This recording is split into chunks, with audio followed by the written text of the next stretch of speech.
जगभरामध्ये सर्वच देशांमध्ये आपापला स्वातंत्र्य दिन अतिशय उत्साहाने साजरा केला जातो। आपल्या पुण्यामध्ये सुद्धा अशाच प्रकारे या वर्षीचा 78वा स्वातंत्र्य दिन आपण एका आगळ्या वेगळ्या प्रकारे तिरंगा फेस्टिवल म्हणून साजरा करीत आहोत। पुण्याच्या मध्यवर्ती ठिकाणी जंगली महाराज रोड या ठिकाणी छत्रपती संभाजी उद्यानाच्या परिसरात ढोल ताशा वादनातून हा फेस्टिवल आपण आयोजित करत आहोत।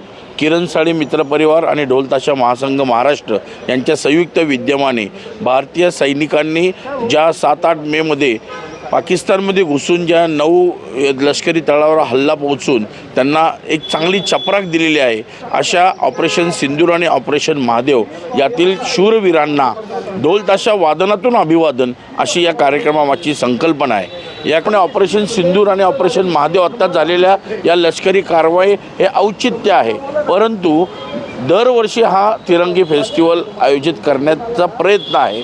याची सुरुवात ही या वर्षीपासून आम्ही करत आहोत आणि ही पुणेकरांनव्हे संपूर्ण भारतीयांच्या मनामध्ये जी देशप्रेम आहे ते देशप्रेम फक्त सकाळी ध्वजारोहणाला सगळ्या ठिकाणी उपस्थित राहतातच, पण संध्याकाळच्या वेळेला हा असा आनंद उत्सव साजरा करण्याची प्रथा पुण्यामध्ये सुरू व्हावी हा त्यातला उद्देश।